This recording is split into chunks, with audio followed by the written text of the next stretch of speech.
gusto poder decir que después de 3 años de malas noticias, al hacer el análisis del escenario político latinoamericano, ahora mismo podemos, insisto, por primera vez en 3 años, acumular datos positivos.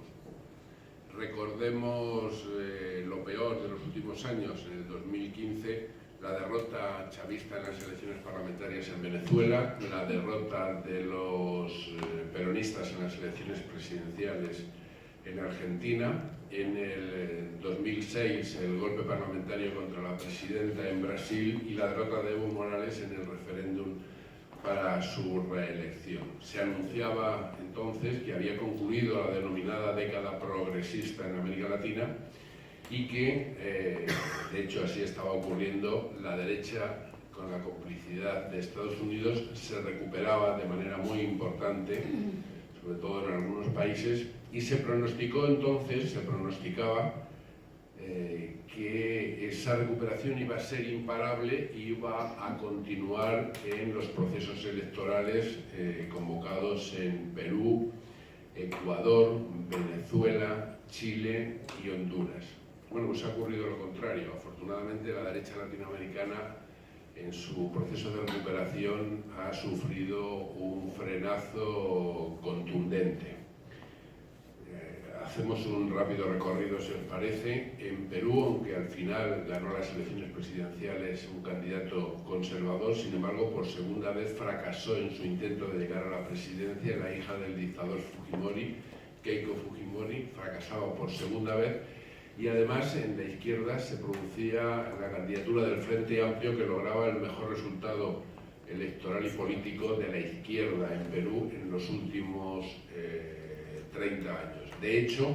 estuvo a punto de ser la segunda fuerza, de pasar a la segunda vuelta, quedó fuera de esa posibilidad por apenas 2 puntos en porcentaje de votos, y hubiera sido la segunda fuerza si una disidencia que tuvo aproximadamente entre el 4 y el 5% de votos no se hubiera salido del Frente Amplio. Con lo cual, aunque el presidente es conservador, la izquierda se ha recuperado y se frenó esa candidatura tremenda, neoliberal, autoritaria, corrupta de Keiko Fujimori. En Ecuador, la buena noticia fue que, a pesar de todo el poder económico y comunicativo desplegado, también con la ayuda y la intervención de Estados Unidos por la derecha, el candidato de la Alianza País como sucesor del presidente Correa, Lenín Moreno, ganó las elecciones por un extenso margen, pero las ganó, lo que era muy importante para parar a la derecha en un país que, aunque no es de los 5 más importantes de América Latina, ha tenido un protagonismo significativo en los últimos años. En Venezuela, donde se pronosticaba el desmoronamiento, la destrucción definitiva del chavismo, en las elecciones para gobernadores, el chavismo ha conseguido una victoria muy importante, y además ese proceso electoral ha provocado algo que debe tener más importancia de cara a las elecciones presidenciales del año que viene, que es la ruptura, la división de la derecha, con lo cual es posible que en las elecciones para la presidencia en Venezuela del año que viene haya 2 candidaturas de la derecha frente a la candidatura chavista.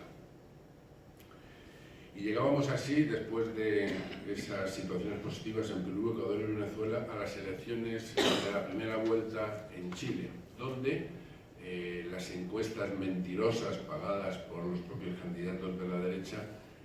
pronosticaban nada más y nada menos que una victoria contundente de la derecha de Sebastián Piñera, que intenta regresar a la presidencia después de su primer mandato en la jefatura del Estado. Y esas encuestas aseguraban que él iba a ganar de manera muy destacada en la primera vuelta y que incluso sería posible que superara el 50%, haciendo innecesaria la segunda vuelta, proclamándose nuevo presidente de Chile. Esas mismas encuestas mentirosas aseguraban que la nueva formación política, el Frente Amplio, no iba a pasar del 10%. Bueno, pues no han acertado ni una. En la primera vuelta, Sebastián Piñera ha quedado en primer lugar con un 36% de los votos, 15 puntos por debajo de lo que le daban las encuestas, y el candidato del Partido Socialista, un senador independiente, pero asumido por el Partido Socialista como su candidato, Alejandro Guiller, llegaba al 23%. Los dos pasan a segunda vuelta. Pero la gran sorpresa ha sido la candidatura nueva del Frente Amplio, con un 20% de los votos para su candidata Beatriz Sánchez. La mala noticia fue que la participación no llegó ni siquiera al 50%. La gran derrotada fue la candidatura de la Democracia Cristiana, que no llegó ni al 6% después de 50 años en los que ese partido ha sido el gran protagonista de la política en Chile. De manera que lo que se anunciaba como un retorno triunfal e imparable de Piñera y su derecha neoliberal y autoritaria a la presidencia de Chile se puede convertir en una gran batalla en la segunda vuelta que podría darle la victoria a Guillier, el candidato socialista, si se unen a su candidatura los votos del Frente Amplio y también los del Partido Progresista de Marco Enríquez Ominami, que ha tenido un 6%. Probablemente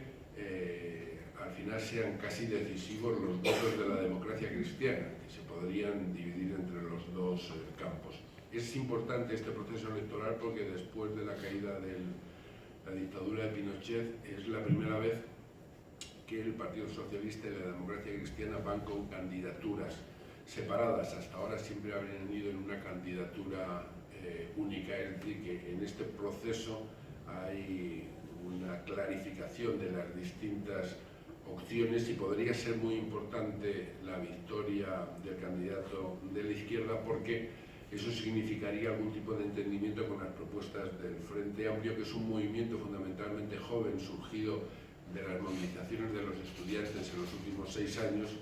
y que tiene como gran propuesta la de convocar una asamblea constituyente para derogar la Constitución y algunas leyes más de la época de la dictadura de Pinochet. En Chile ha votado nada más el 46% en la segunda vuelta, perdón, en la primera vuelta. La segunda vuelta es el 20 y tantos de diciembre, pero hay un dato que solamente sucede en Chile, en América Latina, y es que en Chile hay más endeudados que votantes. Es decir, Chile tiene una población de 14 millones con derecho a voto y hay 11 millones de familias endeudadas, de las cuales 4 no pueden pagar. Este endeudamiento familiar, que es el más alto de América Latina, es producto de la ausencia de políticas sociales en vivienda, sanidad, educación, pensiones, lo que hace que la gente tenga que endeudarse y además también endeudamiento para el consumo. Bueno, pues en las elecciones han votado apenas 6 millones de chilenos y hay casi el doble, 11 millones tremendamente endeudados. Y llegamos a la gran sorpresa de este fin de semana, Honduras. Honduras, donde en el 2009 hubo un golpe de Estado apoyado por Estados Unidos para sacar de la presidencia a Zelaya, acusado de ser una marioneta del chavismo, que ya conocemos ese discurso. Lo sacaron en pijama del Palacio Presidencial y lo mandaron a San José de Costa Rica. Y durante los últimos 8 años ha gobernado el Partido Nacional. El presidente Juan Orlando Hernández intentaba la reelección en contra de la propia Constitución hondureña. Esa Constitución prohíbe la reelección, pero el Tribunal Supremo, con una sentencia especialmente, entre comillas, simpática, decidió que podía ir a la reelección porque la Constitución no podía impedir que los hondureños eligieran a quien quisieran para que ocupase la presidencia. Las encuestas, también mentirosas, aseguraban que iba a ganar y, aunque los datos oficiales se han aplazado hasta el jueves, con el 60% del voto escrutado, el candidato de lo que se llama la Alianza de Oposición contra la Dictadura, Salvador Narraya, un conocidísimo presentador de la televisión hondureña, va por delante con una diferencia del 5%, que si no hay un fraude consentido por los observadores de la Unión Europea y de la Organización de Estados Americanos, parece una tendencia irreversible, con lo cual sería una tremenda sorpresa que ayudaría a que mejorase el escenario político también en América Central. La Alianza de Oposición contra la Dictadura está formada por el Partido Libertad y Refundación del propio Zelaya, el Partido Anticorrupción de Narraya y un pequeño partido llamado de Innovación Unidad, que viene de desprendimientos de los dos partidos tradicionales, el bipartidismo histórico de Honduras entre el Partido Nacional y el Partido Liberal. De hecho, en tercer lugar ha quedado el Partido Liberal, que ha reconocido ya el triunfo de la oposición y ha hecho un llamamiento al actual presidente para que reconozca su derrota. Digamos que con este escenario de buenos datos, de datos positivos, por primera vez en 3 años nos enfrentamos a lo que viene el año que viene, que son las elecciones en 4 de los 5 países más importantes de América Latina, en México, en Colombia, en Brasil y en Venezuela. Y el año que viene, el 24 de febrero, está previsto en Cuba que haya el relevo de Raúl Castro en la presidencia del Consejo de Estado, es decir, en la presidencia de la República. Un proceso que hay que seguir con mucha atención. Quiero terminar añadiendo un dato que quizá pueda parecer sorprendente, es que la victoria de Trump en las elecciones presidenciales de Estados Unidos no tiene por qué ser peor para América Latina, ya lo estamos viendo, que lo que hubiera sido la victoria de Hillary Clinton. De hecho, Hillary, que era la candidata de Wall Street, de las transnacionales y del Pentágono, tenía un plan perfectamente medido para, con ese poder suave que ya había aplicado Obama, continuar la recuperación de la derecha en América Latina, y probablemente algunas de las elecciones que se le han escapado a Trump no se le hubieran escapado al aparato propagandístico de Hillary Clinton, que con una apariencia más, entre comillas, civilizada, sin embargo, tenía un plan de dominación, de regreso contra y sobre América Latina que hubiera podido ser muy terrible. De hecho, las contradicciones de Trump,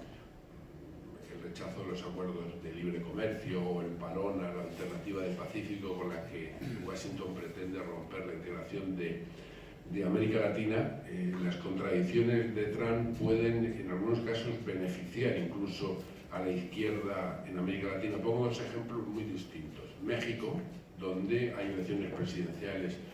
el año que viene, la izquierda encabeza las encuestas con la candidatura de Andrés Manuel López Obrador, que se presenta por tercera vez después de que por lo menos una de las veces le robaran descaradamente la victoria, y digamos, las agresiones de la política de Trump contra México están provocando una reacción nacionalista que podría llevar a la izquierda al triunfo en México, lo cual sería realmente un cambio histórico para el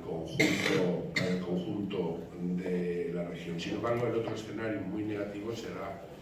el de las elecciones presidenciales del año que viene en Colombia, donde, iba a decir probablemente, seguramente Trump apoyará a la candidatura de la derecha bárbara neoliberal vinculada a los paramilitares,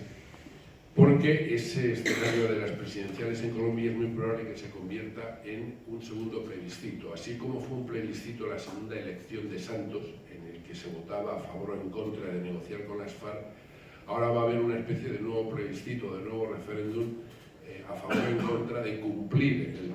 el plan de paz que las FARC negociaron con el Estado colombiano. Digamos que la derecha más feroz está dirigida por una alianza entre el expresidente Uribe y el expresidente Pastrana, que llaman la Alianza para la Reconstrucción de Colombia. Entre los dos buscan consensuar un candidato presidencial y tenemos la gran incógnita de qué hará Vargas Lleras, el vicepresidente con Santos, que ahora se ha desprendido de la mayoría gubernamental parlamentaria y está coqueteando con la derecha y con la extrema derecha. Pero probablemente al final, en la segunda vuelta en Colombia, haya también un voto dividido que tenga ese carácter de apoyo, ¿no?, al cumplimiento del plan de paz. El plan de paz es un plan de paz negociado con el Estado que obliga a 3 periodos presidenciales sucesivos el cumplimiento, con la obligación de respetarlo, pero la derecha feroz colombiana quiere incumplirlo, quiere modificarlo, quiere ignorarlo, y va a ser quizá el proceso electoral más importante con el de Brasil el año que viene en América Latina. Y en el caso de Colombia, para terminar, nos encontramos además con una situación que contribuye a aumentar el peligro de incumplimiento en Colombia, y es que